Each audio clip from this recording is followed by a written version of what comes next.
We got a series of frag exchanges in FoJ's base. The flag remains. Schism coming through the water. Almost has to hang down, but to hang will win with 5 health. And he self-kills and leaves a bunch of weapons there for a teammate. We got to pick up by ID. Not going to be able to get out of the base, though. Schism pulls him down with an MG.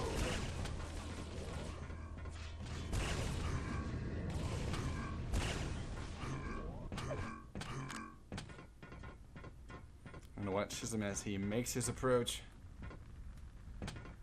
He's looking in all the spots. He spots Clamp, and Clamp will pull down Schism. I don't think Clamp took any damage there against Schism.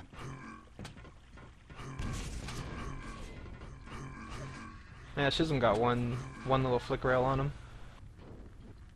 Yeah, but it certainly wasn't enough to bring Clamp out of his position.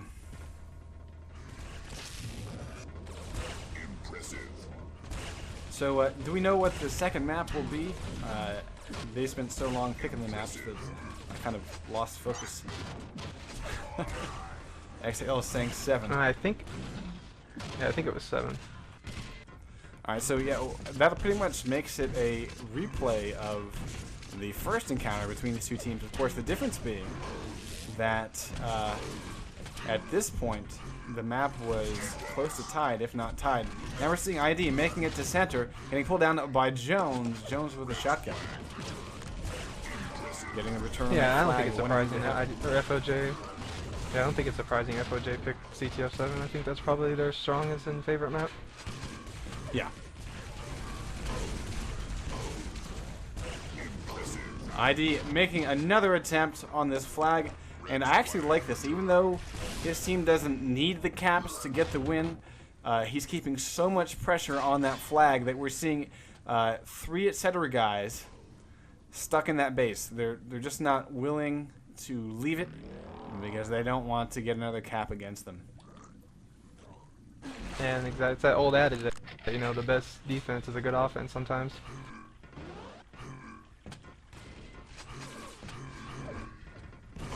ID gonna make another push. He has himself Mega, he has himself a med kit. And he is now out of armor. He's RJing back to the other side, uses a med kit, that'll keep him alive. He's up to 70 health, moving across center, kills Sea-Dog, kills was it Sea-Dog twice? I don't know, but it was 2 very quick caps. He's in the water, grabbing himself a bit of red armor. He is now gone down, and who will get to this flag? It will be WN getting the return with 4 health and 1 rail left. He's able to pick up a fallen rail to get a bit more ammo, but man, that was close. Sea-Dog making a break for it, has 100 health. Perfuse is waiting in the wings. Sea-Dog not able to get out of the base. It's going to be Perfuse bringing that flag carrier down. Yeah, great RJ up to that upper platform by Perfuse to cut off the flag runner.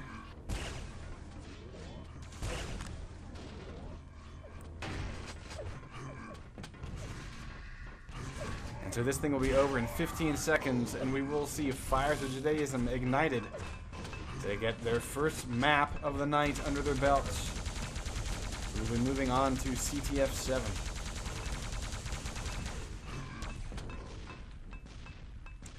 Let's take a look at this here. We got Clamp OK.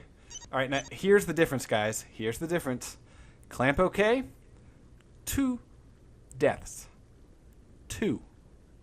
Etcetera's defense, WN, and Jones playing mid. WN with 29 deaths, Jones with 48, Schism with 57 deaths, Sea-Dog 63.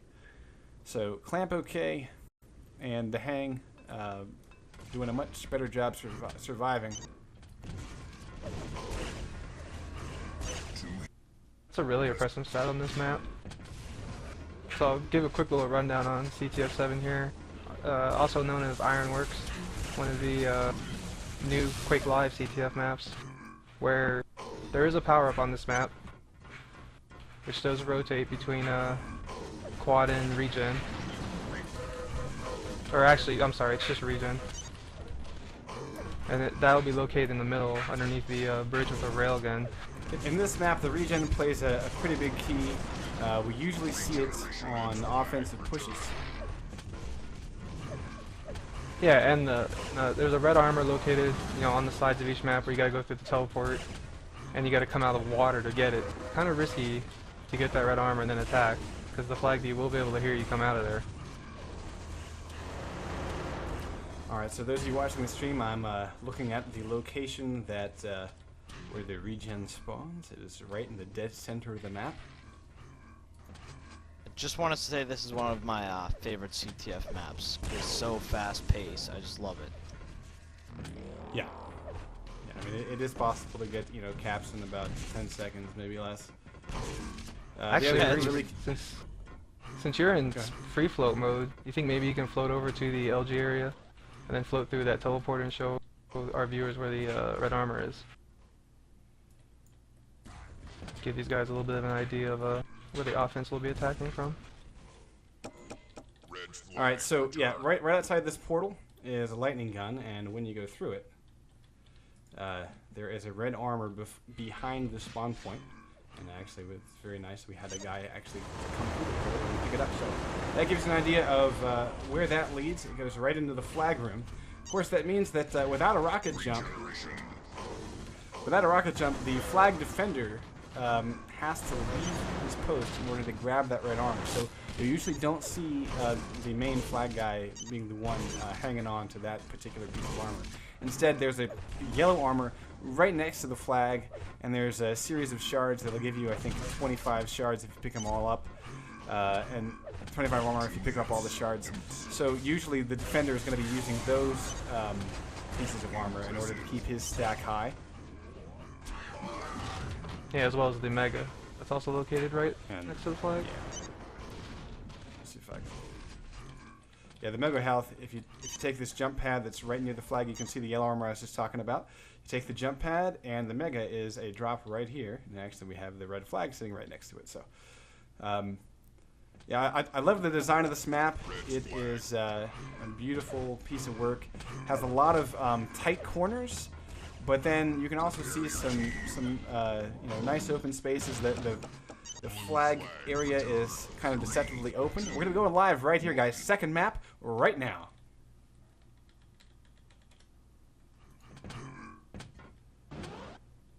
And we're going to see WN picking up that Mega and stacking up on armor. He will be defending. Over to ID. ID already pulling down Sea-Dog. I think Sea-Dog may have gotten. Sea-Dog rushed forward to grab the red really quickly, so he didn't do much. He did deny him the red. Yeah. We're going to watch ID because he will be making the push on offense. The Hang sitting there with the rail. Pulling ID down. We see Medkit in use. There it is.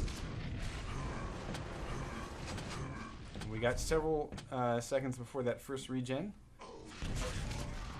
Yeah, and this is a very offensive-heavy map, so expect to see a lot of caps on this map.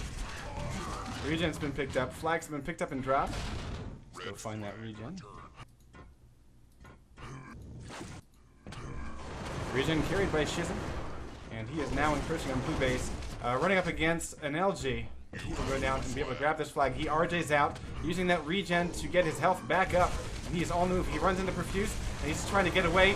Cannot RJ out of there. He had a teammate there for help. He's going to RJ one more time and get shafted out of the air by Clamp. Okay, down he will go.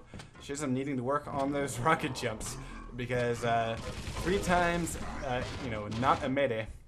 To borrow a line from my friend Buckwheat.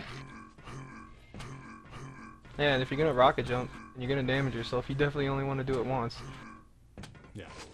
I think he was trying to RJ with kid gloves there and just do the least possible damage, but of course that means that oftentimes you drop slow. And we got ID carrying that flag. So I can get over in time. I've re-enabled. There it is. We got the flag drop in return. I've re-enabled the follow power up and two etc. guys. Yeah, 2 etc. guys waiting there for him.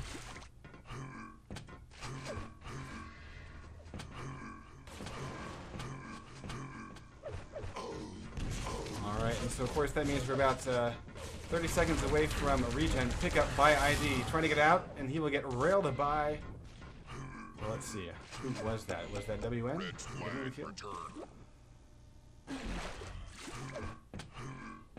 WN is a fresh spawn, and he is looking for armor. He doesn't have any.